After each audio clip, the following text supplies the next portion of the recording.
തെന്നിന്ത്യൻ താരങ്ങളായ മനോജ് കെ ജയൻ്റെയും ഉർവശിയുടെയും മകൾ തേജലക്ഷ്മി എന്ന കുഞ്ഞാറ്റ അഭിനയ രംഗത്തേക്ക്.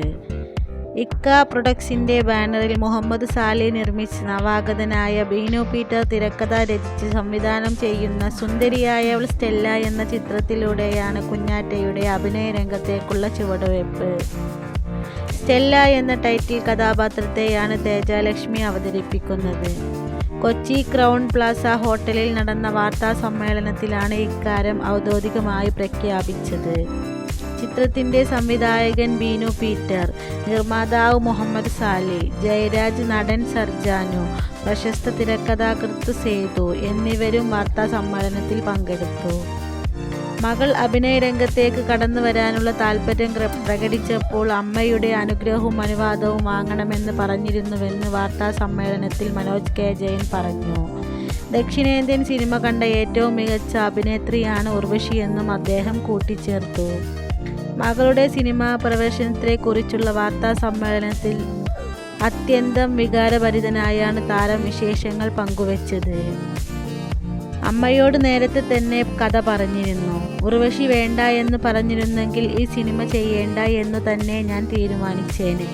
ഇത്രയേറെ മികച്ച സിനിമകൾ ചെയ്ത അഭിനേത്രിയാണ് അവർ. തീർച്ചയായും മകളുടെ സിനിമയിൽ അവരുടെ അഭിപ്രായം വലുതാണ്. എൻ്റെ അച്ഛൻ്റെ വലിയ ആഗ്രഹമായിരുന്നു കുഞ്ഞാറ്റ സിനിമയിലേക്ക് വരണമെന്ന്. അച്ഛൻ്റെ മരണം അവളെ ഏറെ വിഷമിപ്പിച്ചിരുന്നെന്നും മനോജ് കെ ജയൻ പറയുന്നു. മനോജ് കെ ജയൻ, ഉർവശി എന്നിവരുടെ മകളായതുകൊണ്ട് തന്നെ സമ്മർദ്ദം വളരെ വലുതാണെന്ന് തേജലക്ഷ്മി പറയുന്നു. ചെറുപ്പം മുതലേ സിനിമയിലേക്ക് എന്നാണ് എന്ന ചോദ്യം കേൾക്കാറുണ്ട്. പണ്ട് മുതലേ മനസ്സിൽ സിനിമ ഉണ്ട്, പക്ഷേ തുറന്നു പറയാൻ പേടിയായിരുന്നു. താരതമ്യം ഉണ്ടാകുമെന്ന് ഉറപ്പാണ്. എന്നാലും ഒരു തവണ ട്രൈ ചെയ്യണമെന്നുണ്ടായിരുന്നുവെന്ന് തേജലക്ഷ്മി പറയുന്നു.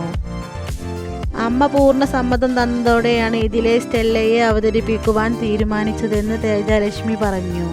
ജീവിതത്തെ സന്തോഷത്തോടെ ആസ്വദിക്കുന്ന സ്റ്റെല്ല എന്ന പെൺകുട്ടിയുടെ ജീവിതമാണ് ഹ്യൂമർ. ഇമോഷൻ രംഗങ്ങളിലൂടെ അവതരിപ്പിക്കുന്നത് യുവനടന്മാരിൽ ശ്രദ്ധേയനായ സർജുനുവാണ് ഈ ചിത്രത്തിലെ നായകൻ. ലാൽ വലക്സും കനിഹയും പ്രധാന വേഷങ്ങളിലുണ്ട്. സംഗീതം ശ്രീനാഥ് ശിവശങ്കരൻ, ഛായാഗ്രഹണം അനിരുദ്ധ്. ജൂലൈ അവസാന വാരത്തിൽ കൊച്ചിയിൽ ചിത്രീകരണം ആരംഭിക്കും. വീഡിയോ ഇഷ്ടപ്പെട്ടാൽ സബ്സ്ക്രൈബ് ചെയ്യുക. Thanks for watching.